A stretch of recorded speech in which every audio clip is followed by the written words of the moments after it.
এইখানে খালি চোখে দাঁড়ানো যাচ্ছে না, চোখ জ্বলছে রীতিমতো। ছোটবেলায় ভূগোল বইতে আগ্নেয়গিরির কথা পড়েছিলাম, ওই অগ্নুৎপাত হয়, তারপরে লাভা ম্যাগমা সব বেরিয়ে আসে, কত কিছু আগ্নেয়গিরি, কত রকম আগ্নেয়গিরি সব ভুলে খাইছি। বেড়াতে গিয়ে আমরা অনেক কিছুরই সাক্ষী থাকি, যেমন পাহাড়, পর্বত, নদী, অরণ্য, সমুদ্র, লেক, ঝর্ণা ইত্যাদি ইত্যাদি, যেগুলোর সাথে স্কুল জীবনে আমাদের ভূগোল বইতে পড়া প্রায় সবকিছুর নাম কিংবা ছবিকে মিলিয়ে নিতে পারি। কিন্তু একটা জিনিস আমরা প্রায় অনেকেই দেখিনি, অথচ এটার ব্যাপারে আমাদের মনের মধ্যে তীব্র কিন্তু চাপা কৌতূহল রয়েছে। সেটা হলো আগ্নেয়গিরি বা ভলক্যানো। চোখ বন্ধ করলেই মনের পর্দায় ভেসে ওঠে পাহাড়ের মাথায় এক বিরাট গহ্বর থেকে বেরিয়ে আসছে গরম লেলিহান লাভা, চারিদিকে প্রচুর ধোঁয়া, গলিত লাভার চলার পথে যা কিছু রয়েছে সব জ্বলে পুড়ে খাক হয়ে যাচ্ছে। ডিসকভারি কিংবা ন্যাশনাল জিওগ্রাফিক চ্যানেলের অডিও ভিজুয়াল অনুষ্ঠানে এই দৃশ্য বেশ কয়েকবার দেখেছি, কিন্তু ভাবিনি কোনোদিন এমনও আসবে যে এইরকম একটা আগ্নেয়গিরি বা ভলক্যানোকে নিজের চোখে দেখার সুযোগ পাবো। সুযোগ একদিন এলো, সেটাও 5ই জুলাইয়ের সকালে। সময় ঘড়িকে পিছিয়ে নিয়ে সেই অভিজ্ঞতার স্মৃতিচারণ আজকের ব্লগের প্রধান কারণ। আর এই ব্লগের মধ্যে দিয়েই হবে আমাদের ড্রিম ডেস্টিনেশন বালিতে আমাদের আগমন।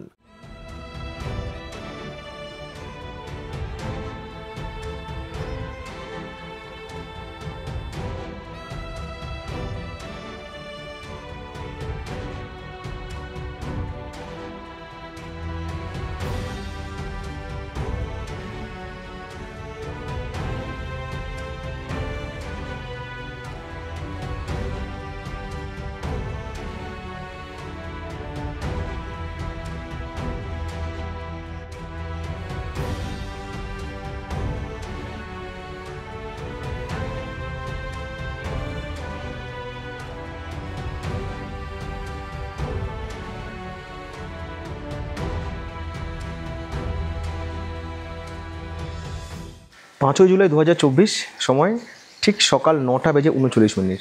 গতকাল রাত্রে আমরা বান্ধুঙে এসে পৌঁছেছিলাম এবং বান্ধুঙে এই হোমস্টেতে ছিলাম, আপনাদেরকে ব্লগে দেখিয়েছিলাম। আজকে সকালের প্ল্যান অনুযায়ী আমরা বান্ধুং ঘুরে দেখব। বান্ধুঙে যে সমস্ত জায়গাগুলো ঘুরে দেখা যায় একদিনের মধ্যে সেগুলো ঘুরে দেখব। যে গাড়ি আমাদের কালকে স্টেশন থেকে ড্রপ করেছিল এই হোমস্টেতে, গ্র্যাবের গাড়ি, সেই গাড়িওয়ালার সাথে কথা বলেছিলাম। তা ওর সাথে একটা বাজেট ফিক্সড হয়েছে যে ওই বাজেটে কত টাকা আমি বলে দেবো গাড়িতে উঠে, ওই বাজেটে ও আমাদেরকে বান্ধুঙের যে সমস্ত সাইট সিনগুলো আছে সেগুলো দেখিয়ে দেবে। জাকার্তা তো পুরো একটা শহর, সবই হচ্ছে কী বলবো কৃত্রিম, বাট বান্ধুংটা কিন্তু পুরো ন্যাচারাল জায়গা, খুব সুন্দর জায়গা, অনেক কিছু দেখার মতো আছে, মানে হিল স্টেশন যাকে বলে। তো সেটা দেখে নেবো। তবে তার আগে এখান থেকে ব্রেকফাস্ট করে বেরোবো। তো ব্রেকফাস্ট যেহেতু আমাদের হোমস্টে ট্যারিফের মধ্যে ইনক্লুডেড, ব্রেড, বাটার, জ্যাম, এরকম একটা আন্ডা। আর এই হচ্ছে আমাদের সেই হোমস্টে, পাখি টাখি রয়েছে, বেশ গাছগাছালিতে ঘেরা। এই হচ্ছে আমাদের গাড়ি, যে গাড়ি করে গতকাল আমরা স্টেশন থেকে এসেছিলাম এই হোমস্টেতে। আজ এখান থেকে আমরা সাইট সিন করতে যাব। আপনারা যারা বাইরে বেড়াতে আসছেন, যেখানেই আপনারা হোমস্টে বা হোটেল বা এয়ারবিএনবির অ্যাপার্টমেন্ট বুক করুন না কেন, শুধু দেখে নেবেন যে সেখান থেকে ট্রান্সপোর্টেশনের কিছু ব্যবস্থা আছে কি না, মানে স্টেশন বা বাস স্ট্যান্ড বা এয়ারপোর্ট, এগুলো ডিস্টেন্স কত, এবং সেই সাথে আশপাশটা কীরকম। মানে অনেক সময় আমরা বুকিং করতে গিয়ে হয়তো কম দাম দেখছি, বুকিং করে দিলাম, তখন দেখলাম আমরা শহর থেকে অনেক দূরে, যাতায়াতে সময় লেগে যায়, আশেপাশে দোকান নেই, সমস্যা হয়ে যায়। যখন আপনারা বুক করছেন তখন ওখানে ম্যাপ থাকে, ম্যাপে দেখে নেবেন যে আশেপাশের লোকালিটিতে কী আছে। এই অনুযায়ী বুক করলে কিন্তু আপনাদের বাইরে থেকে গিয়ে খাওয়া দাওয়া বা কিছু কেনাকাটা এগুলোর ক্ষেত্রে কিন্তু কোনো অসুবিধা হবে না। ব্রেকফাস্ট পর্ব সম্পূর্ণ করে আমরা যখন রওনা দিলাম তখন ঘড়ির কাঁটা বলছে সকাল 11:15। গন্তব্যে যেতে যেতেই এই বান্দুং সম্পর্কে দু একটা তথ্য শেয়ার করি। বান্দুং ইন্দোনেশিয়ার জাভা আইল্যান্ডের পশ্চিম জাভা রাজ্যের রাজধানী এবং বৃহত্তম শহর। ইন্দোনেশিয়ার বর্তমান রাজধানী জাকার্তা থেকে বান্দুং 150 কিলোমিটার দূরে অবস্থিত। জনসংখ্যার বিচারে বান্দুং ইন্দোনেশিয়ায় তৃতীয় বৃহত্তম।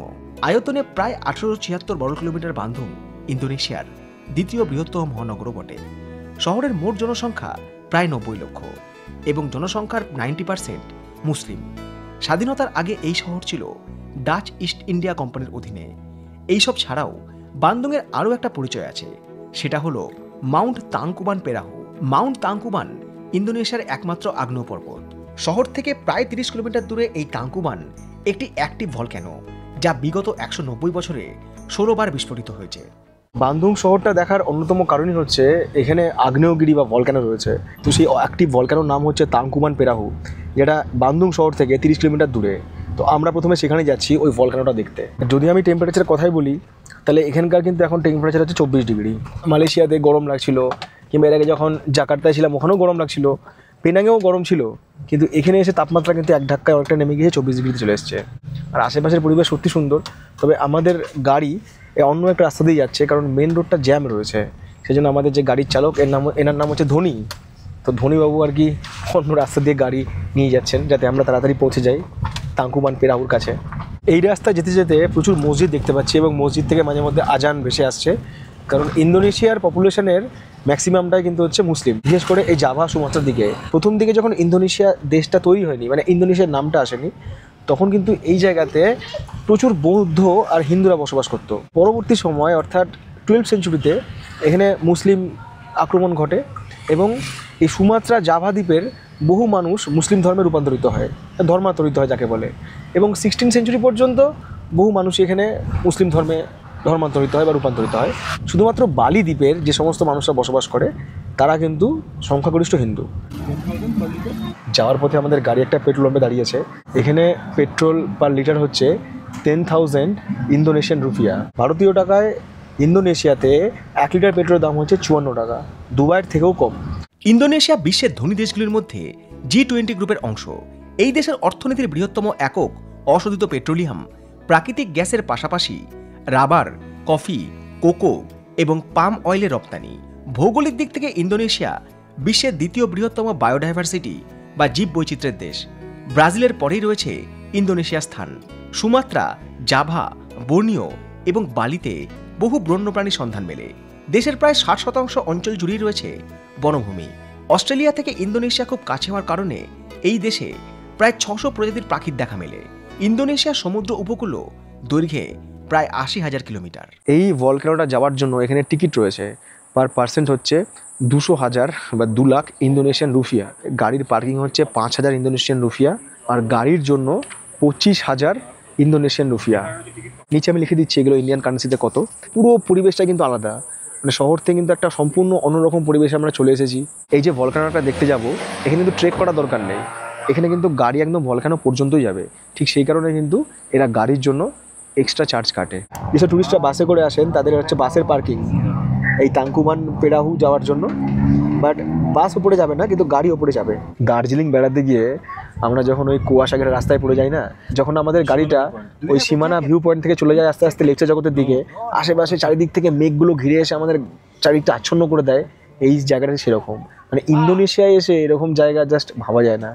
আর এখানে আমি ছাড়া বোধহয় সবাই শীতের পোশাকে আসে। বাইরে মারাত্মক ঠান্ডা, প্রচুর কুয়াশা, আর সেই সাথে আকাশে বাতাসে সালফারের গন্ধ। এখানে অনেকে মাস্ক ব্যবহার করছে, এখানে বিভিন্ন সাইনবোর্ডে কিন্তু মাস্ক ব্যবহার করার নির্দেশ দেওয়া রয়েছে। ঠান্ডার জায়গা অবশ্যই পছন্দ, তবে সেটা ঠান্ডার পোশাকে। এতটাও ঠান্ডা নয়, এখানে নামার পর পুরো কুলফি হয়ে গেলাম। নেটওয়ার্ক নেই ফোনে কোনো রকম, ওই জন্য আপনাদেরকে এখানকার প্রেজেন্ট টেম্পারেচারটা বলতে পারছি না, বাট হাওয়া যা দিচ্ছে আর মেঘগুলো উড়ে আসছে, চারিদিকে একটা পোড়া পোড়া গন্ধ, সালফারের গন্ধ, পুরো অ্যাক্টিভ ভলক্যানো। কিন্তু মেঘটা না কেটে যাওয়া পর্যন্ত এই জায়গাটা আপনাদেরকে দেখাতে পারছি না, বা আমিও ভালো দেখতে পাচ্ছি না, সব ঝাপসা হয়ে আছে, এখনও ধোঁয়া বেরোচ্ছে ওখান থেকে। আর এই যে আওয়াজটা উঠে আসছে, এটা কিসের বুঝতে পারছি না। ইন্দোনেশিয়ার এই স্ট্র্যাটো ভলক্যানো তাঙ্কুবান পেরাহু সমুদ্রপৃষ্ঠ থেকে যার উচ্চতা 6,840 ফুট, অর্থাৎ উচ্চতার দিক থেকে এটি আমাদের দার্জিলিংয়ের সমতুল্য। এই জীবন্ত আগ্নেয়গিরির বিভিন্ন জায়গা থেকে ধোঁয়া বেরিয়ে আসছে, যা থেকে নির্গত হচ্ছে সালফার। পাহাড়ের উত্তর দিকেই রয়েছে ডেথ ভ্যালি। বিষাক্ত গ্যাস জমে থাকার কারণে এই এলাকাতে কোনো ট্যুরিস্টকে যেতে দেওয়া হয় না। বাতাসে সালফারের পরিমাণ বেড়ে গেলে এই ট্যুরিস্ট স্পট তৎক্ষণাৎ বন্ধ করে দেওয়া হয়। অগ্নুৎপাতের ফলে যে ক্রেটার তৈরি হয়েছে তাতে বৃষ্টির জল জমে একটা লেক তৈরি হয়েছে। কুয়াশা কেটে গেলে যেটা ছবিটা কিছুটা এইরকম দেখতে হয়। 2019 সালের 26 জুলাই এই ভলক্যানোতে অগ্নুৎপাতের ফলে আশেপাশের সমস্ত জায়গা ঘন ছাইতে ঢেকে যায়। কুয়াশা যতক্ষণে কেটে গিয়ে দৃশ্যমানতা স্পষ্ট হয়, তারই মাঝে ঘুরে দেখলাম এই ট্যুরিস্ট স্পট। বিশেষ করে খাওয়া দাওয়া আর কেনাকাটার জন্য কি কি আয়োজন রয়েছে। এখানে কোনো রকম লোকাল ডিশ পাওয়া যাচ্ছে, ঠিক যেরকম আমরা সিকিমের কোনো জায়গায় গেলে বা দার্জিলিংয়ের আশেপাশে কোনো জায়গায় গেলে, কোনো পাহাড়ি জায়গায় গেলে, সেখানে যেমন প্রচুর দোকান থাকে, সেখানে নানা রকম খাবার দাবার বিক্রি হয়, শরীর গরম করা খাবার দাবার, তো এখানেও বিক্রি করছে নানা রকম লোকাল ফুড, চা, কফি, এইসব আর কি। খাবার দাবার বলতে এখানে নানা রকম সসেস বিক্রি হচ্ছে, কাবাব রয়েছে, বোবা বলে একটা আইসক্রিমের আইটেম রয়েছে, গোরেং রয়েছে, ডিম রয়েছে। সবকিছু ছেড়ে খাবার জন্য পেঁয়াজির মতো একটা আইটেম বেছে নিলাম। ইন্দোনেশিয়ান ভাষায় এই খাবারের নাম বাকওয়ান। আমরা যে পেঁয়াজি খাই না, পেঁয়াজি, ওটা পেঁয়াজির মতো আইটেম। From rice, লামদাম। রাস্তার ধারেই প্যাকেটে প্যাকেটে বিক্রি হচ্ছে রাসবেরি, ব্লুবেরি আর স্ট্রবেরি। কারণ আমি আসার সময় দেখছিলাম এখানে কিন্তু প্রচুর জায়গায় বেরি আর স্ট্রবেরি চাষ হচ্ছে। রাসবেরি, ব্লুবেরি, স্ট্রবেরি, কত এটা? How much? 50। এখানে একটা বাক্স বলছে 50,000 ইন্দোনেশিয়ান রুপিয়া। বার্গেনিং করার এটাই কম হবে। আমি স্ট্রবেরি কখনো খাইনি, আজকে ফার্স্ট টাইম খেয়ে দেখলাম, বেশ ভালোই লাগলো। এগুলো এখানকার লোকাল মেড। এখানে ব্যাগ বিক্রি হচ্ছে। এখানকার যারা স্থানীয়রা তারা কিন্তু এখানে ব্যাগ তৈরি করে আর কি বিক্রি করছেন। একটু দাম দর করি। 85,000 same price, this price and this price same সামা সামা। এখানে সেম কত টাকা বলা হচ্ছে সামা সামা।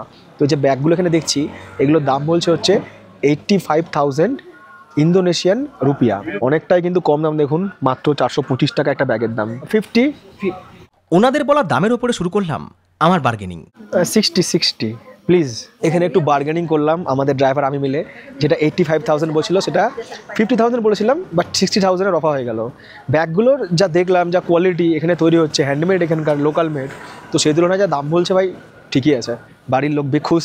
পরের ট্রিপের জন্য এটাই হচ্ছে পারমিট। ট্রিপের জন্য তো পারমিট নিতে হয় না। শুধু ব্যাগ কিংবা স্ট্রবেরি নয়, জনপ্রিয় টুরিস্ট স্পট হওয়ার জন্য সেই জায়গায় কেনাকাটা করার জন্য আরও অনেক আইটেমই ছিল। সালফার, ওই যে সালফারের কথা আমরা বলছি না বারবার করে, সেই সালফারের গন্ধ আসছে। এখান থেকে এরা সালফার সংগ্রহ করেছে এবং এই সালফারগুলো এখানে বিক্রি হচ্ছে। স্কিনের যদি কোনো সমস্যা থাকে এরা বলছে তাহলে কিন্তু এই সালফার ব্যবহার করলে সেটা কমে যায়। তো এই সালফার কিন্তু এখানে বিক্রি হচ্ছে। যেহেতু আগ্নেয়গিরির জায়গায় আপনারা এসছেন, এখানে যদি সালফারের কোনো জিনিস, সালফার গুঁড়ো বা ওই যেখান থেকে ওই ধোঁয়াটা উঠছে ওখানকার পাথর টাথর কিছু নিতে চান, তো সেগুলো কিন্তু এখানে বিক্রি হচ্ছে, নেওয়া যেতে পারে সংগ্রহের জন্য। আস্তে আস্তে মেঘটা কেটে যাচ্ছে, আর যখন মেঘটা কাটছে না দেখুন ওই যে পর্যটকরা দূরে দূরে চলে গিয়েছে, ওই ভিউ পয়েন্টগুলো দেখুন দেখা যাচ্ছে। এখানে বাঁশের তৈরি সব বাদ্যযন্ত্র বিক্রি হচ্ছে। এটার নাম হচ্ছে আংক্লুং। পুরোটাই একটা সেট, যদি কেউ কেনে তাহলে এইভাবে নিয়ে যেতে পারবে। কী করে এটা চালা একটু দেখে নিন। ওকে, এক একটা জিনিস থেকে একরকম আওয়াজ বেরোচ্ছে। আর এই যে গাছের গুঁড়ি বা গাছের কাণ্ড, সেগুলোকেও এরা এইভাবে ব্যবহার করছে যে সেখানে এরা প্লান্টেশন করেছে। বাড়ি সাজানোর জন্য বা ঘর সাজানোর জন্য কিন্তু এগুলোর কোনো বিকল্পই হয় না। অনেকটা মেঘ কেটে যাওয়ার পর এই যে লেকটা আর এই ভলক্যানো সেটা আস্তে আস্তে দেখা যাচ্ছে। চারিদিকে ম্যাগমা, ছাই এসব পড়ে রয়েছে, আর ওখান দিয়ে এখনও ধোঁয়া বেরোচ্ছে। এই দিকটা আরও সুন্দর। চারিদিকে এখানে ভিউ পয়েন্ট রয়েছে চারিদিকে। পর্যটকরা যে যেরকম জায়গা থেকে পারছে সেরকম জায়গা থেকে কিন্তু ফটোগ্রাফি করছে বা ভিডিওগ্রাফি করছে। এদিকেও পার্কিং রয়েছে, এদিকেও রাস্তার ধারে প্রচুর দোকানপাট রয়েছে, লোকাল জিনিসপত্র বিক্রি হচ্ছে। একবারের জন্য মনে হচ্ছে না আগ্নেয়গিরি দেখতে এসেছি, মনে হচ্ছে আমি নর্থ বেঙ্গলের বা সিকিমের কোনো ট্যুরিস্ট স্পট দেখতে এসেছি। শুধু মানুষগুলো আলাদা, ভাষাগুলো আলাদা, দোকানপাটগুলো আলাদা, কিন্তু হঠাৎ করে দেখে মনে হবে আমি ওই সীমানা বাজার ভিউ পয়েন্টে এসে ঘুরছি। সব টুরিস্টরা অপেক্ষা করছে যে কখন এই মেঘ কেটে যাবে, তারপর রোদের দেখা মিলবে এবং সেই সাথে ভলক্যানোর, কিন্তু বুঝতে পারছি না যে রোদের দেখা আদৌ পাবো কিনা। অনেক অপেক্ষার শেষেও কুয়াশা কেটে রোদের দেখা মিলল না। এদিকে তাপমাত্রার পরিবর্তনের প্রভাবে আমাদের ক্যামেরা থেকে মোবাইল সব জিনিসের চার্জ কেন জানি না খুব দ্রুত ফুরিয়ে গেল। পরবর্তী গন্তব্যে যাওয়ার পথে প্রয়োজন ছিল সেগুলোকে দ্রুত চার্জ করে নেওয়ার। সেই সূত্র ধরেই আজকে একটা নতুন ডিভাইসের সাথে আপনাদের পরিচয় করে দিচ্ছি। হয়তো চলার পথে এরকম একটা ডিভাইস আপনাদের প্রয়োজন হলেও হতে পারে। এই জিনিসটা আমি প্রায় 1 বছর আগে অ্যামাজন থেকে আনিয়েছিলাম। হ্যাঁ, গাড়িতে যাওয়ার সময় যদি কিছু চার্জ দিতে হয়, পাওয়ার ব্যাঙ্ক তো সবসময় ব্যাকআপ দেয় না, ধরুন ড্রোনের ব্যাটারি বা ল্যাপটপ চার্জ দেওয়ার জন্য, তো এই জিনিসটা আমি আনিয়েছিলাম। এই মাল্টিপল চার্জারটা যেটা গাড়ির সাথেই কানেক্ট হবে, এখানে ইউএসবিও আছে, 3 পিন প্লাগও রয়েছে। আর এই যে ডিভাইসটা রয়েছে ফোন একদম ফুল চার্জ। যদি চান আপনারা, আমি লিঙ্ক দিয়ে দেবো ভিডিও ডেসক্রিপশন বক্স। সময়বেলা 1:21 মিনিট আমরা এখান থেকে রওনা দিয়ে দিলাম। ঠান্ডার সালফারের গন্ধ সহ্য হচ্ছে না, আর সূর্য আজকে দেখা দেবে এরকম কোনো সম্ভাবনা নেই। যাবো আমরা পরবর্তী যে জায়গাগুলো সেগুলোতে। তবে এই যেটুকু দেখলাম, যেটুকু অভিজ্ঞতা অর্জন করলাম, সত্যি অনবদ্য। এটা হচ্ছে লেম্বাং শহর, যার সময় লেম্বাং হয়ে আমরা গিয়েছিলাম। ভলক্যানো দেখে আমরা হোমস্টেতে ফিরে যাচ্ছিলাম, কিন্তু আমাদের ড্রাইভার বলল কোটামিনি বলে আরও একটা জায়গা আছে যেখানে রয়েছে ফ্লোটিং মার্কেট, এবং সেটা আমাদের হোমস্টে যাওয়ার পথেই পড়ে। এই প্রসঙ্গে বলে রাখি, ইন্দোনেশিয়া কিংবা বালি বেড়াতে গিয়ে আমার এই অভিজ্ঞতাটাই হয়েছিল, যতগুলো টুরিস্ট স্পট রয়েছে তার শতকরা 99% জায়গাতেই এন্ট্রি ফি রয়েছে। ড্রাইভার আমাদের যেখানে ড্রপ করে দিল, এই সামনে রয়েছে কোটামিনি। বাট কোটামিনিতে ঢোকার আগে একটা মিউজিক বাজছে। ওই আমরা একটা গান শুনতে ছোটোবেলায় না, লাল ঝুটি কাকাতুয়া ধরেছে যে বায়না, চাই তার লাল ফিতে চিরুনি আর আয়না, ওরকম একটা মিউজিক বাজছে এদের এখানে। হ্যাঁ, তো চলুন দেখে নিই একবার কি রয়েছে এই কোটা মিনিতে। এই জায়গাটা সম্পর্কে আমার আগে পড়ে আসেনি, মানে পড়া মানে হালকা টাচ থাকলে কি একটু তাও বলা যায়, একটু নিজে বোঝা যায়, বাট আমার কাছে টাচ ছিল না। আর এই যে সামনে এটা রয়েছে না, এটা ইউনিভার্সাল স্টুডিওর মতো। আর এই ইউনিভার্সাল স্টুডিওর কথা শুনেই মনে পড়লো যে সিঙ্গাপুর এরপরে যাচ্ছি, ওখানে কিন্তু আমরা ইউনিভার্সাল স্টুডিও অবশ্যই দেখবো। আপনারা চাইলে সবই হয়ে যাবে, আন্টার্কটিকা থেকে আমস্টারডাম সবই হবে, একদম। শুধু সঙ্গে থাকুন আমাদের, এটুকুই বলা। আগে কোটা মিনিটা দেখে নিই, তারপরে যাবো ফ্লোটিং মার্কেট। কোটামিনি আসলে বাচ্চাদের একটা পার্ক, যেখানে বাচ্চাদের খেলাধুলা করার জন্য কিংবা সময় কাটানোর জন্য বিভিন্ন রকম আইটেম রয়েছে। তবে প্রত্যেকটা আইটেমের ক্ষেত্রে ডিফারেন্ট টিকিটও রয়েছে। তবে এখানে প্রবেশ করার পরে যে বাচ্চাদের যে সমস্ত অ্যাক্টিভিটিগুলো রয়েছে না, এগুলোর জন্য কিন্তু আবার টিকিট রয়েছে আলাদা, টিকিট কেটে। হ্যালো, স্বভাবতই সঙ্গে বাচ্চা কাচ্চা না থাকলে এই জায়গাটা আমাদের জন্য বেমানান, তাই সেখান থেকে দিক পাল্টে চলে এলাম ফ্লোটিং মার্কেটের কাছে। আমি কখনো নিকো পার্ক বা এই ধরনের কোনো জায়গায় যাইনি। আমাদের ওখানে নিকো পার্কের মতো আরও অনেক রকম পার্কগুলো রয়েছে। সকালবেলা সবাই আসে, সারাদিন থাকে, ঘোরাফেরা, খাওয়া দাওয়া, অনেক রকম অ্যাক্টিভিটি করার জায়গা থাকে বাচ্চাদের বড়দের। আবার কেউ যদি চায় সেখানে রুমও নিতে পারে। এটা হচ্ছে বান্দুং শহরে সেরকম একটা জায়গা হচ্ছে কোটামিনি। এই সামনে রয়েছে ফ্লোটিং মার্কেট, আর এখানে একটা ঝিল রয়েছে, সেখানে সবাই কিন্তু টুরিস্টরা বিভিন্ন টাইপের বোটে করে ঘুরছে। কোনোটা গাড়ির আকৃতির, কোনোটা মাছের আকৃতির, কোনোটা ওই হাঁসের আকৃতির, কোনোটা একটা কোনো ফলের আকৃতির, বিভিন্ন আকৃতির বোট এখানে রয়েছে, সেগুলো করে সবাই এখানে ঘুরছে। ফ্লোটিং মার্কেট নাম হলেও এখানে রয়েছে নানা রকমের ভাসমান সব ছোট ছোট ফুড স্টল। বিক্রি হচ্ছে ইন্দোনেশিয়া সব স্থানীয় খাবার দাবার। টুরিস্ট বলতে সব স্থানীয়রাই সারাদিন ঘোরাফেরার পর জমিয়ে খাওয়া দাওয়া করে আবারও ফিরে যাওয়া। জাকার্তা যেহেতু পুরো দস্তুর একটা শহর, তাই সেখান থেকে অনেক টুরিস্ট এখানে বেড়াতে আসে এই বান্দুংয়ের প্রকৃতিকে উপভোগ করতে। তবে এখানে যে সমস্ত খাবার দাবার বিক্রি হচ্ছে তার অধিকাংশের নাম কিংবা পরিচয় দুটোই উদ্ধার করতে পারিনি। এটা তো কলা বুঝলাম, বাকিগুলো কি আমি বুঝলাম না। এর মধ্যেই দেখি পার্টনার নতুন এক ধরনের ফুড আইটেম ট্রাই করছে। নাম জিজ্ঞেস করতেই জানলাম কর্ন ডগ।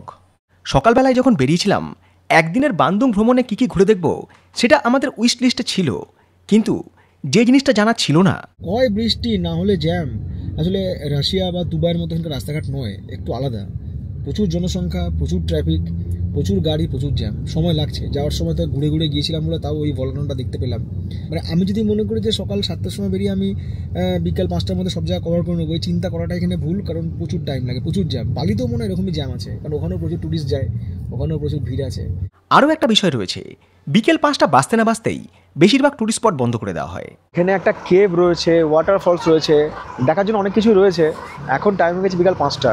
এখানে যখন এসে পৌঁছালাম এই জায়গাটাও বন্ধ, বললো ক্লোজড।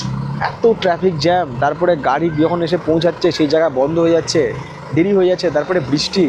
খুব ভালো এক্সপিরিয়েন্স নয় আমার এখানে এসে। ঠিক এই কারণেই আগামী দিনে যারা বালি বেড়াতে যাওয়ার প্ল্যান করছেন, আপনাদের ট্যুর প্ল্যান যদি 5 দিনের হয় সেটা আলটিমেট গিয়ে দাঁড়াবে 7 দিনে। জ্যামজট কাটিয়ে যখন হোমস্টেতে ফিরলাম তখন ঘড়ির কাঁটা রাত 8টার ঘর পেরিয়ে গিয়েছে। ফিরে আসার পর প্রতিদিনই প্রায় 3টে কাজ কমন ছিল। প্রথমত ট্যুর প্ল্যান করা, দ্বিতীয়ত ভিডিও এডিটিং করা, আর সুযোগ পেলে নিজের জন্য কিছু রান্নাবান্না করে নেওয়া। যে হোমস্টেতে ছিলাম ওনাদের একবার বলতেই ওনারা ওনাদের কিচেন এবং রান্না করার জন্য 2-1টা বাসন ব্যবহারের অনুমতি দিলেন। রান্নার সামান্য আয়োজনে আলু সেদ্ধ ভাত করতে করতেই ঘড়ির কাঁটা রাত 12টার ঘর পেরিয়ে গেল। যতই কেএফসিতে খাই, যতই বিরিয়ানি খাই, যতই পিৎজা খাই, যাই খাই, সেদ্ধ ভাতের আর মুড়ির কোনো তুলনায় নাই। মুড়ি তো আমাদের সাথে আছেই। মাকে একটা ছই পাঠিয়ে দিই, যেটা মা বাবার চাপে থাকে, টেনশনে থাকে, ছেলেটা খেলো কি খেলো না, ছই পাঠিয়ে দিলে মনটা ভালো থাকবে ওদের। না ছেলে ঠিক আছে, একটা ছেলে হওয়ার খুব সমস্যা। আমিও একটা ছেলে, সৌরদীপও একটা ছেলে। ওর বাবাও টেনশন করতো যে ও একা একা ট্রিপে যায়। হ্যাঁ, আমার চিন্তা করার দরকার নেই, এখন আমরা একসঙ্গে ট্রিপে যাবো। আর নিজেদের মধ্যে বন্ডিংটা কেমন থাকা উচিত বলুন তো? দুজনে বেড়াতে এসেছি, ধরুন একজনের প্রবলেম হয়ে গেল, মানসিকতা এরকম থাকা উচিত যে ধরুন ট্রিপ আমাকে মাঝপথে ক্যান্সেল করতে হলো, আমি যেন হাসি মুখে ক্যান্সেল করে ট্রিপটা ফিরতে পারি বাড়িতে, যে না হলো না। এরকম যেন না হয় এই তুমি প্রবলেমে পড়েছো, এই তুমি থাকো আমি চললাম, বা তুমি চলে যাও আমি করবো, তা যেন না হয়। মানে এই মেন্টালিটিটা কিন্তু ট্রাভেল ব্লগারের যারা দুজনে আসছে বা একসঙ্গে 2-3 জন যারা আসছে তাদের মেন্টালিটি একদম ঠিক থাকা উচিত। পরের দিন অর্থাৎ 6 জুলাই সকাল পরিকল্পনা মতোই এই 7 সকালে ক্যাব এসে হাজির, যার বুকিং আগের দিন রাত্রেই করে রেখেছিলাম। গন্তব্য বান্দুংয়ের কর্তাজাতি এয়ারপোর্ট, সেখান থেকে ফ্লাইট ধরে সোজা বালি। এটা হচ্ছে এখানকার লোকাল ক্যাব, আমরা যেমন বলি ট্যাক্সি, এরা বলে টাক্সি, TAKSI, এটার উচ্চারণ লেখা থাকে। আর এটা হচ্ছে ব্লু বার্ড। আমাদের ওখানে যেমন রয়েছে ওলা, উবের, এটা হচ্ছে ব্লু বার্ড। সেই ব্লু বার্ড ট্যাক্সি করেই আমরা রওনা দিলাম এয়ারপোর্টের উদ্দেশ্যে। বান্দুং শহর থেকে এই কর্তাজাতি এয়ারপোর্ট প্রায় 107 কিলোমিটার রাস্তা। সেই কারণেই হাতে বেশ খানিকটা সময় নিয়ে আমাদের বেরোতে হলো। রাতের অসম্পূর্ণ ঘুমটা কিছুটা সম্পূর্ণ করলাম এই 107 কিলোমিটার রাস্তা পাড়ি দিতে দিতে। এই হচ্ছে ট্যাক্সির মিটার, যেখানে এর ভাড়াটা শো করছে। এটা প্রতি মুহূর্তে কিন্তু চেঞ্জ হচ্ছে। আর টোল কিংবা পার্কিং কিন্তু এর মধ্যে ইনক্লুড নয়, ওগুলো হচ্ছে এক্সক্লুডিং, ওগুলো আলাদা করে পে করতে হবে। এই যাত্রাপথে রাস্তার দুধারের প্রাকৃতিক সৌন্দর্য সত্যি সুন্দর, কিন্তু রাতভর বৃষ্টি সবকিছু কেমন যেন ঝাপসা করে দিল। সময় বলছে সকাল 8:45, আর এই মুহূর্তে আমরা পৌঁছে গেছি। মনে হচ্ছে আমরা এয়ারপোর্টের আজকে দরজা খুলবো, লোকজন তো কেউ নেই আমরা ছাড়া। এখান থেকে আমাদের ফ্লাইট ছাড়ার সময় হচ্ছে সকাল 10টা, অর্থাৎ আমাদের কাছে এখন অনেকটা সময় আছে। আর এটা যেহেতু ডোমেস্টিক ফ্লাইট, তাই অতটাও চাপ নিচ্ছি না। যাব বালি, নেব ট্রলি। কার্তাজাতি এয়ারপোর্টের টেম্পারেচার বলছে এখন 26 ডিগ্রি।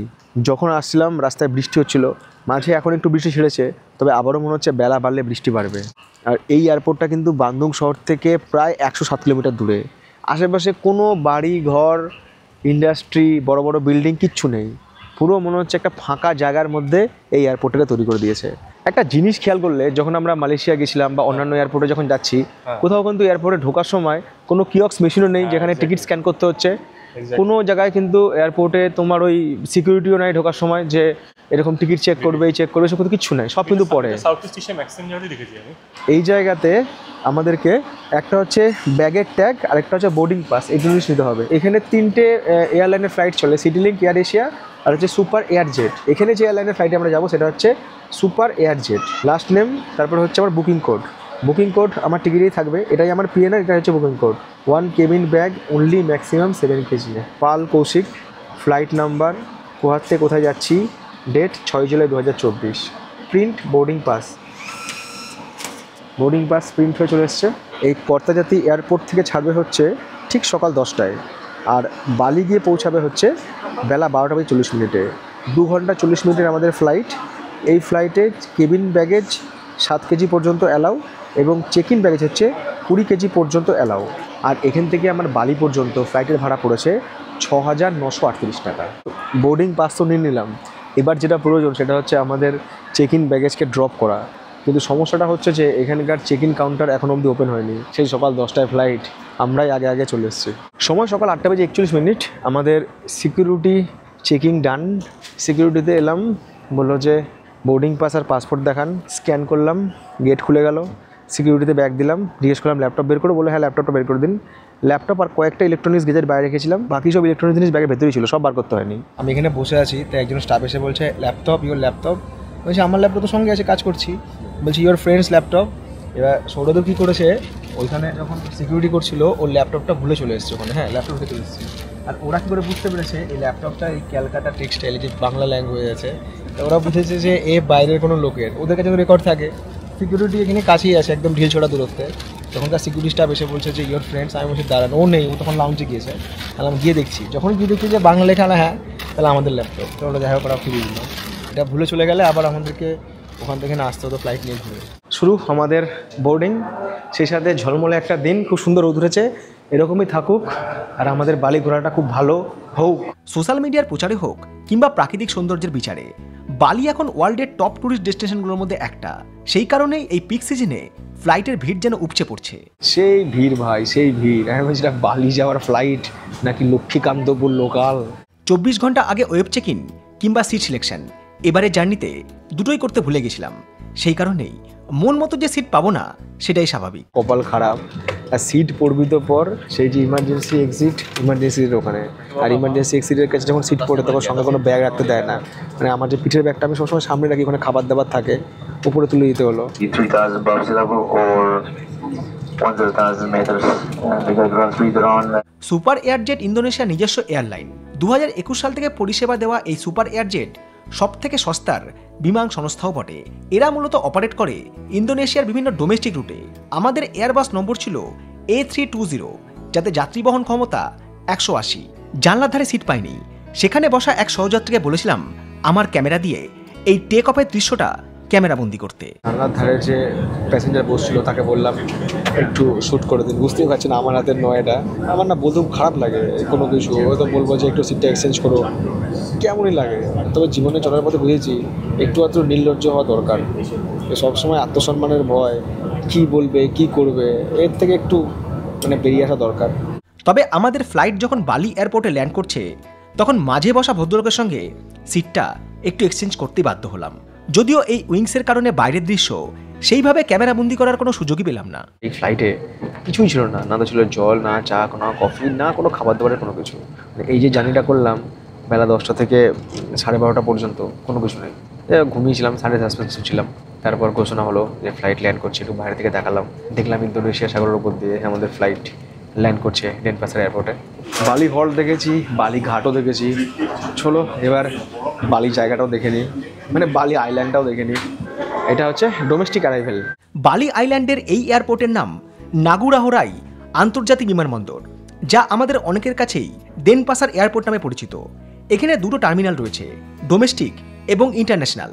আমরা এসেছি ডোমেস্টিক টার্মিনালে, তাই আমাদের কোনো ইমিগ্রেশন হবে না। মালয়েশিয়ার পেনাং থেকে যেদিন আমরা ইন্দোনেশিয়ার জাকার্তায় এসেছিলাম সেই দিনই আমাদের ইমিগ্রেশন হয়েছিল। জাকার্তা, বান্দুং, বালি এইগুলো সবই ইন্দোনেশিয়া দেশের এক একটা শহর। তবে কলকাতা থেকে বা ইন্ডিয়া থেকে আগামী দিনে যারা বালি বেড়াতে আসবেন সেক্ষেত্রে বালির ভিসা, ইমিগ্রেশন, সিম কার্ড কীভাবে ম্যানেজ করবেন সেই নিয়ে বিস্তারিত আলোচনা এর আগেই করেছি। লিঙ্ক পেয়ে যাবেন এই ভিডিও শেষে গিয়ে। ইন্ডিয়া থেকে এই মুহূর্তে যারা বালি বেড়াতে আসছেন বা আগামী দিনে প্ল্যান করছেন, বালিতে কিন্তু ভিসা অন অ্যারাইভেলের জন্য একটা অ্যাপ রয়েছে। সেই অ্যাপ ডাউনলোড করে আপনারা সেখানে সব কিছু ফিল আপ করে পেমেন্ট করে 30 দিনের জন্য ট্যুরিস্ট ভিসা নিতে পারেন। তবে আমার পরামর্শ, যারা এই ভিডিও দেখছেন এবং আগামী দিনে বালি আসার প্ল্যান করছেন, তারা এখানে এসে ভিসার জন্য অ্যাপ্লাই না করে আগেই ভিসা অ্যাপ্লাই করে ভিসার প্রিন্ট আউট সঙ্গে নিয়ে আসুন। আর এটার জন্য খরচ হতে পারে ওই 2500 টাকা সামথিং। আর এই এয়ারপোর্টেও দুটো টার্মিনাল রয়েছে, একটা হচ্ছে ডোমেস্টিক, একটা হচ্ছে ইন্টারন্যাশনাল। আপনারা যারা কলকাতা থেকে বা ইন্ডিয়া থেকে আসছেন তাদের সাথে কিন্তু আমার এই টার্মিনালটা মিলবে না, মানে আমার দেখেন ছবিটা মিলবে না, কারণ আমি কিন্তু এসেছি ডোমেস্টিক টার্মিনালে। কিন্তু আপনারা যখন কলকাতা থেকে আসেন আপনারা কিন্তু আসবেন হচ্ছে ইন্টারন্যাশনাল টার্মিনালে। তবে ইন্টারন্যাশনাল টার্মিনালের অভিজ্ঞতাও আপনাদের সঙ্গে শেয়ার করব যেদিন বালি থেকে আমরা যাব সিঙ্গাপুর। বেরিয়ে এলাম এয়ারপোর্টের বাইরে, আর এই মুহূর্তে বালি টেম্পারেচার দেখাচ্ছে 29 ডিগ্রি। খুব যে টেম্পারেচার হাই তা নয়, কিন্তু বাইরে কিন্তু রোদের তেজ ভালোই আছে। এগুলো হচ্ছে বেস্ট ট্যুরিস্ট সিম কার্ড। 18 জিবি রয়েছে, 25 জিবি রয়েছে, 51 জিবি রয়েছে। এখানে আপনি যে কোনো প্ল্যানই চুজ করুন না কেন আপনার কিন্তু ভ্যালিডিটি থাকবে হচ্ছে 30 দিন। এখানে ইসিমও রয়েছে, এদের 24 জিবি রয়েছে, 40 জিবি রয়েছে, 60 জিবি রয়েছে, নানা রকম প্যাকেজ রয়েছে। এখানে সব থেকে কম যে সিম কার্ডের দাম এয়ারপোর্ট থেকে সিম নেওয়ার দাম পড়বে হচ্ছে 1250 টাকা। আমাদের কাছে সিম কার্ড রয়েছে, তো আমরা এখান থেকে সিম নিচ্ছি না, শুধু এইটুকু আপনাদের ইনফরমেশন দিলাম। আপনারা কিন্তু এখানে এসে সিম কার্ড নিয়ে নিতে পারবেন। তবে ভিসা অন অ্যারাইভেলের ক্ষেত্রে কিন্তু আপনারা এখানকার যে অ্যাকোমোডেশন, অন্তত 2 দিনের অ্যাকোমোডেশন বুক করে আসবেন, নাহলে কিন্তু ভিসা অন অ্যারাইভেল ওটা মানে ফর্মটা ফিল করতে দেবে না। এয়ারপোর্টের বাইরে বেরোনোর পর বিভিন্ন লোকাল ট্যাক্সি চালক আপনাকে ডাকডাকি করবে ঠিকই, তবে আমার পরামর্শ কোনো রেজিস্টার্ড ট্যাক্সি সংস্থার ট্যাক্সি বুক করেই আপনারা আপনাদের গন্তব্যে পৌঁছান। কারণ জনপ্রিয় ট্যুরিস্ট স্পট বলেই সস্তা ট্যাক্সির প্রলোভনে অতিরিক্ত অর্থ খরচ হয়ে যাওয়ার সম্ভাবনা রয়েছে। ইন্ডিয়া হোক বা ইন্দোনেশিয়া, লোক ঠকানোর জন্য কিন্তু বসে আছে আপনাকে। কোনো প্রতারণা চক্রে পা দেবেন না, কাউকে বেশি পয়সাও দেবেন না। Hello, welcome to Bali. Thank you. আমরা গোজেক ক্যাব বুক করে রওনা দিলাম আমাদের গন্তব্যে। আগামী দিনে যারা বালি বেড়াতে যাচ্ছেন তারা বালি এয়ারপোর্টের কাছাকাছি কোনো হোটেল বা হোমস্টে বুক করতে পারেন। এই এলাকাটাকে বলা হয় কুটা, কারণ উলুবাডু টেম্পল, নুসা দুয়া বিচ, গরুদা বিষ্ণু কালচারাল পার্কের মতো জনপ্রিয় টুরিস্ট স্পটগুলো এই কুটার আশেপাশে। এক্ষেত্রে একটা সমস্যা হতে পারে যে বালির উবুদ বা নর্থ বালি অনেকটাই দূর হয়ে যায়। সেই কারণেই আমরা আমাদের হোমস্টে বুক করেছিলাম বালি এয়ারপোর্ট থেকে প্রায় 19 কিলোমিটার দূরে কাঙ্গু বলে একটা জায়গাতে। বালি ব্রিজের জ্যামের থেকেও বালি আইল্যান্ডের জ্যাম মারাত্মক। বেলা 3:20 আমরা এতক্ষণ এসে পৌঁছালাম। রাস্তার জ্যাম মারাত্মক, যেমনি 2 হুইলার তেমনি 4 হুইলার। আসলে যে শহরে মেট্রো বা ট্রেন বা ট্রাম এগুলো চলে না, সেই শহরে পুরো চাপটাই পড়ে যায় হচ্ছে গাড়ি অথবা 2 হুইলারের ওপরে। ওই জন্যই এত বেশি জ্যাম। বালিতে এই হচ্ছে আমাদের এয়ারবিএনবির অ্যাপার্টমেন্ট, এখানেই আমরা আজকে থাকবো। পরিবেশটা অত্যন্ত সুন্দর, আকাশে সব বড় বড় ঘুড়ি উঠছে। এই ঘুড়িগুলো অন্যরকম ঘুড়ি, আমাদের ওখানে এরকম ঘুড়ি দেখা যায় না। আর এখানে একটা পুলও রয়েছে, আর ওইদিকে রয়েছে কিচেনটা মনে হয় কমন কিচেন। এখানে টেবিলও রয়েছে খাওয়া দাওয়া করার জন্য। খুব সুন্দরভাবে এই জায়গাটা সাজানো। এটা এখানকার এয়ারবিএনবির অ্যাপার্টমেন্ট। পুল ব্যবহার করার পর এখানে আরাম কেদারা রয়েছে রিল্যাক্স করার জন্য। বাগানটা কত সুন্দর, এরকম একটা বাড়ি সবাই মনে মনে চায়। এত ক্লান্তি না, এত সুন্দর জায়গায় এসে এত ঘুম পাচ্ছে। প্রথমে আগে কড়া চা বানাবো, তারপরে কিছু খাবো, তারপরে ঘুমাবো, তারপরে অন্য কিছু করবো ভাই। Welcome to Kubu Kembar guest house. এরকম হচ্ছে বেড, এদিকে রয়েছে টয়লেট, এত সুন্দর দেখেই মন ভরে যাবে। এদিকে রয়েছে আলাদা স্নান করার জায়গা, বেসিন রয়েছে। এখানে রান্না করার জন্য মোটামুটি সব রকম জিনিসপত্রই আছে। এই যে ফ্রিজ রয়েছে সেটাও কমন। ফ্রিজে কিন্তু বিভিন্ন মানে ট্যুরিস্টরা যে যেটা খায় সব জিনিস পছন্দ রেখে দিয়েছে। আর এখানে মনে হয় না কেউ কারো জিনিসে হাত দেয়। এটা কি আছে? ও বাবা, এখানে তো ইন্ডাকশান নেই, গ্যাস রয়েছে। গ্যাসটা দেখাই আপনাদেরকে, এইরকম গ্যাস। এখানে গ্যাস রান্নার জন্য কিন্তু দেশলাই ফেলে কিছু দরকার নেই, এটার মধ্যে সব কিছু আছে। জাস্ট এটা বসাবো, এটাকে প্রেস করবো, আভি মজা আয়া না বিড়ু, গ্যাস জ্বলে গেছে। এটা হচ্ছে 5 মিশালি, সবাই এটা ব্যবহার করবে। এবার আমি ধরুন খেলাম, এটো এখানে রেখে দিলাম, সেটা করলে হবে না, একদম পরিষ্কার টরিষ্কার সব করে দিতে হবে। শুধু এটা বলেই নয়, আমি যদি সিঙ্গেল কোনো এয়ারবিএনবিতে থাকি, এর আগে যেখানে ছিলাম আমরা খাওয়া দাওয়া করতাম, সব বাসন কোসন ধুয়ে দিতাম, ধুয়ে টুয়ে একদম চাকাচাক করে রেখে দিতাম। এটা না করলে কি হবে, আমি যদি নোংরা টোংরা করে দিয়ে চলে যাই, অনেকেই আছে নোংরা করে দিয়ে চলে যায়, দেশের নাম খারাপ হবে। বলবে যে তো ইন্ডিয়ান লোক এরকম হয়, ইন্ডিয়ান লোকেরা এখন নোংরা করে চলে যায়। সো দেশের নাম যেন খারাপ না হয়, আর এয়ারবিএনবিতে আমি থাকি তার যে স্কোর সেটা যেন খারাপ না হয়। আর যদি খারাপ হয়, আগামী দিনে কিন্তু এয়ারবিএনবির বুকিং পেতে আমার অসুবিধা হবে।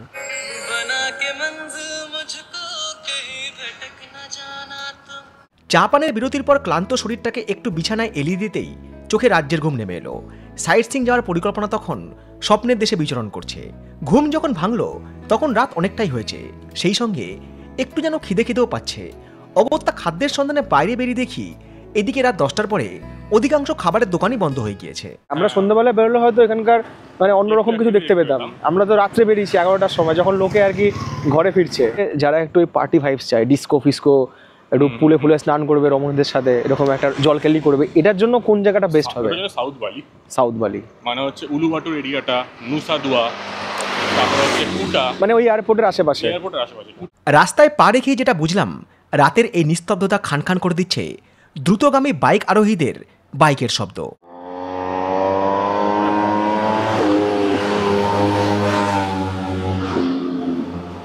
সবার কাছে টু হুইলার রয়েছে, টু হুইলার রেন্ট নিয়ে বিন্দাস ঘোরা ফেরা, পার্টি মস্তি। অনেকটা রাস্তা ঘুরে বেরিয়েও ডিনার করার জন্য হোটেল কিংবা রেস্টুরেন্ট কোনোটাই খোলা পেলাম না। অগত্যা পরিকল্পনা এটাই করলাম যে রাত্রের খাবারের ব্যবস্থা আমরা নিজেরাই করে নেব। সেই মতো স্থানীয় একটা সুপারমার্কেটে গিয়ে প্রয়োজনীয় কিছু জিনিসপত্র কিনলাম। এই সুপারমার্কেটগুলো কিন্তু এখানে 24 ঘন্টাই খোলা থাকে। এখানে জল বিক্রি হচ্ছে 15 লিটার, দাম হচ্ছে 22,500 ইন্দোনেশিয়ান রুপিয়া। ডিম আউট অফ স্টক, ডিম নেই। এবার রাত্রেবেলা ডিম খুঁজে বেড়াও। এই সামনে একটা দোকান খোলা রয়েছে, সবজি মশলাপাতি তেল রান্না করার জন্য যা যা দরকার, আলু পেঁয়াজ লেবু সজনে ডাঁটা কুমড়ো, মোটামুটি সব কিছুই রয়েছে। শশাও রয়েছে, ভুট্টাও রয়েছে, গাজর রয়েছে, আলুও রয়েছে। আমি এক প্যাকেট শশা নিলাম খাওয়ার জন্য। শাকসবজি কিংবা মশলাই নয়, এখানে কিন্তু নানা রকম মাছ বিক্রি হচ্ছে। সামুদ্রিক মাছ চোখে পড়ছে বেশি, আর এখানে চিংড়ি মাছও রয়েছে। চিংড়ি মাছ হচ্ছে এখানে 95,000 ইন্দোনেশিয়ান রুপিয়া। আর এদিকে চিকেন রয়েছে, 1 কিলো চিকেনের দাম 35,000 ইন্দোনেশিয়ান রুপিয়া। 32 আলু হচ্ছে এখানে 32,000 ইন্দোনেশিয়ান রুপিয়া। এটা হচ্ছে 15,000, 18,000। এখানে লেবু কিলো হিসেবে বিক্রি হয়, 1 কিলো লেবুর দাম হচ্ছে 18,000 ইন্দোনেশিয়ান রুপিয়া। মেনলি আমাদের হচ্ছে খাওয়া থাকার খরচ। তো বাড়িতে কিন্তু খাওয়া থাকার খরচ একদম আমাদের বাজেট ফ্রেন্ডলি, বাজেটেই। এখানে বিভিন্ন রকম চাল বিক্রি হচ্ছে। এই চালগুলো আমি আগেও দেখেছি যখন আমি জাকার্তাতে ছিলাম। এগুলো হচ্ছে সব ডাল, চাল ডাল, ডিম রয়েছে। বালি এসে খাবারের অভাব হবে না। আমাদের ওখানে সেই হাঁসের ডিম পাওয়া যায় না, আমি তো এরকম সবুজ সবুজ ডিম নিই। তো ওরা বলছে যে এটা আসিয়ান মানে দেখছিলাম সল্টি, ওই জন্য আমরা এই ডিমগুলো নিচ্ছি। এরকম 4খানা ডিম নিয়ে নিই। শুধু পুরীতে গিয়ে রান্না করে খেলাম বা দীঘাতে গিয়ে রান্না করে খেলাম না, এরপরে বলবেন বালিতে গিয়ে ইন্দোনেশিয়ায় গিয়ে রান্না করে খেলাম। হ্যালো, শপিং করতে বেরিয়েছি, কোনো নাইট পার্টিতে যাইনি। শপিং করতে? হ্যাঁ, তো কি করবো, রান্না বান্না তো করতে হবে। কি শপিং করলাম? আলু কিনলাম, গাজর কিনলাম, ডিম কিনলাম। এখন ডিম শুদ্ধ ভাত বানাবো ওখানে গিয়ে। খাওয়া খরচা তো বেশি কিছু হচ্ছেই না। এখন খরচা হবে না, হয়তো সিঙ্গাপুরে গিয়ে আলটিমেট খরচা হবে। সিঙ্গাপুরে গিয়ে চাপটা হবে। বাজারপত্র করে নিয়ে এসে নিজেরাই রান্না করে নিলাম। আইটেম বলতে ছিল ভাত, তার মধ্যে ছিল অল্প মুসুর ডাল, ডিম সেদ্ধ, শশা আর গাজর দিয়ে স্যালাড। এখানে যারা ঘুমোচ্ছে তাদের তো মনে হয় এখন মধ্যরাত্রি, আমাদের এখন ডিনার টাইম। আমরা এবার জাপানে গিয়ে খাবো। জাপানে গিয়ে হবে। বালিতে আমাদের প্রথম দিনের রাতটা নির্বিঘ্নে কেটে গেল। পরের দিন সকালে আমরা রওনা দিয়েছিলাম আরও একটা আইল্যান্ড নুসা পেনিদার দিকে। নুসা পেনিদার গল্প নিয়ে ফিরব এর পরের পর্বে খুব তাড়াতাড়ি।